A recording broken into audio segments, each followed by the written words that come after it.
அன்புமிக்கவர்களே, சிந்தனை செயல் வடிவம் எடுக்கின்றன.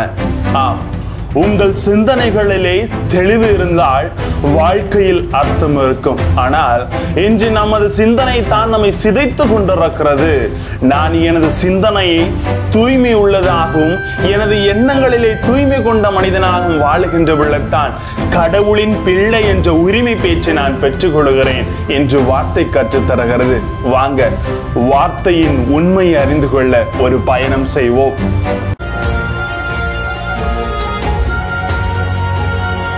Praise the Lord. இயேசுவுக்கே புகழ், இயேசுவுக்கே நன்றி. இறைவனின் அருட்கரமும் இறையாசீரும் உங்களோடும் உங்கள் குடும்பத்தோடு முழுமையாக தங்க உங்களை நான் வாழ்த்துகிறேன். அன்புமிக்கவர்களே, செய்ய வேண்டியதை மட்டும் செய்தால் கிடைக்க வேண்டிய அனைத்தும் உங்களுக்கு கிடைக்கும் என்பார்கள். ஆம், ஆசைகளுக்கு விலை போகும் மனமே, அழிவின்றி வாழ நீ ஒன்றும் கடல் அலை அல்ல, ஆனால் ஆணவத்தை நிறுத்தி அன்பினை உனதாக்கு என்று ஒரு கவிஞன் சொல்லுகிறான். இன்று எனது உள்ளம் பல ஆணவத்திலே சிக்கிக் கொண்டு சிந்தனைகளிலே சீரழிந்து கொண்டிருக்கிற மனிதர்களாக நாம் வாழ்ந்து கொண்டிருக்கிறோம். அன்பார்ந்தவர்களை, மத்தேயு செய்தி 5ஆம் அதிகாரம் 8ஆம் வசனம் சொல்லுகிறது, தூய உள்ளத்தோர் பேறு பெற்றோர், ஏனெனில் அவர்கள் கடவுளை காண்பார்கள் என்று சொல்லுகிறது. ஆம், தூய்மையான உள்ளம் வேண்டியும் நமது சிந்தனைகளிலே தூய்மை வேண்டியும் இன்றைய வார்த்தை வழிபாடு நம்மை சிந்திக்க அழைப்பு விடுக்கிறது. நமது சிந்தனைகளில் பிறப்பவைத்தான் செயல்களாக வடிவெடுக்கின்றன. எனவே நமது சிந்தனைகளை சிறந்தவைகளாக நன்மைத்தனம் நிறைந்தவர்களாக இருந்தால் செயல்களும் சிந்தனையாகவும் நன்மைகளையும் நிறைந்தவர்களாக இருக்கும் என்று சொல்லுவார்கள். ஆமாங்க, நாம சிந்திக்கின்ற செயல்களும் சிந்தனைகளும் தான் ஒரு மனிதனை உருவாக்குகிறது என்ற உண்மை இங்கு சொல்லப்படுகிறது. ஆம், உங்கள் சிந்தனைகளில் தூய்மை வேண்டும், உங்கள் பார்வையில் தூய்மை வேண்டும் என்று நற்செய்தி இன்று நமக்கு உணர்த்துகிறது. ஆம், தூய சிந்தனைகள் பிறரில் வாழும் கடவுளை நமக்கு காட்டுகிறது என்பார்கள். நமது சிந்தனைகளும் நமது தூய்மையான கண்ணோட்டம் தான் கடவுளை பிறரிலே காட்டிக் கொடுக்கிறது என்ற உண்மை உணர்த்தப்படுகிறது.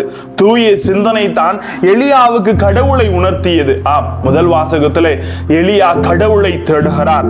ஆண்டவர் சுழல் காற்றிலும் இல்லை, ஆண்டவர் நிலநடுக்கத்திலும் இல்லை, ஆண்டவர் தீ பிளம்பிலும் இல்லை, மாறாக மெல்லிய ஒளியிலே அந்த உணர்விலே கடவுள் அசைந்தாடி வருவதை எலியா உணர்ந்து கொள்வது போல பயத்திலே நொறுங்கி அந்த குகையிலே ஒளிந்து கொண்டிருக்கின்ற பொழுது அவரது தூய்மையான செயலும் தூய்மையான சிந்தனையும் கடவுளை அவருக்கு உணர்த்தியது போல இதோ நாமும் அவரை உணர வேண்டும் நமது சிந்தனைகள் வழியாக என்று வார்த்தை கற்றுத் தருகிறது. நமது சிந்தனைகள் தூய்மை பெற வேண்டும். அனைவரும் கடவுளின் சாயல் கொண்டவர்களாக கடவுளின் பிள்ளைகளாக நாம் பார்க்கின்ற பொழுது வாழ்விலை அர்த்தம் பெறுகிறோம். அன்பார்ந்தவர்களே, ஆமாங்க, இன்னைக்கு நம்ம பார்க்கிற பார்வையும் சிந்தனையும் தான் ஒரு மனிதனை மாற்றி விடுகிறது என்பது யதார்த்த உண்மை. குடும்பத்துல பாத்தீங்கன்னா நன்மைத்தனத்தோடு நாம் செயல்பட்டு கொண்டிருக்கோம். ஆனால் சில வேளைகளில் நமது பார்வையும் நமது தீய சிந்தனைகள் தான் குடும்ப வாழ்வை அழித்து விடுகிறது.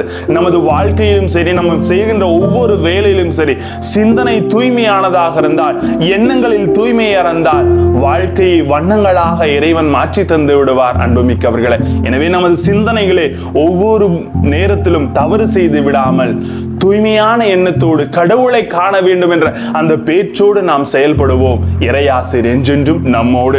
திருப்பாடல் 19:18 சொல்லுவது போல, ஆண்டவரின் நியமங்கள் சரியானவை, அவை இதயத்தை மகிழ்விக்கின்றன. ஆண்டவரின் கட்டளைகள் ஒளிமயமானவை, அவை கண்களை ஒளிர்விக்கின்றன. கடவுளது கட்டளைகளும் கடவுளது நியமங்களும் சரியானவையாக இருக்கின்றன. ஆனால் நமது சிந்தனைகள் சரியாக இருந்தால் நிச்சயம் சிந்தனை செயல் வடிவம் எடுக்கிறது என்ற உண்மை உணர்ந்து கொண்டால் சிந்தனையை சீர்தூக்கி பார்ப்போம். வாழ்விலே அர்த்தமுள்ள மனிதர்களாக தூயவர்களாக வாழ்வோம். இறையாசிர் என்றென்றும் நம்மோடு. ஜெபிப்போமா? அன்பு இறைவா, எங்களது சிந்தனைகளை சீர்தூக்கி பார்த்து எங்களது எண்ணங்களிலே தீய நாட்டங்களை தூக்கி எறிந்து ஒவ்வொரு நாளும் நல்லவர்களாக வாழவும், எண்ணங்களிலும் சிந்தனைகளிலும் சொல்லிலும் செயலிலும் உம்மை போன்று உமது வார்த்தையை போன்று நாங்கள் வாழ எங்களோடு தங்கும் ஆண்டவரே. Praise the Lord.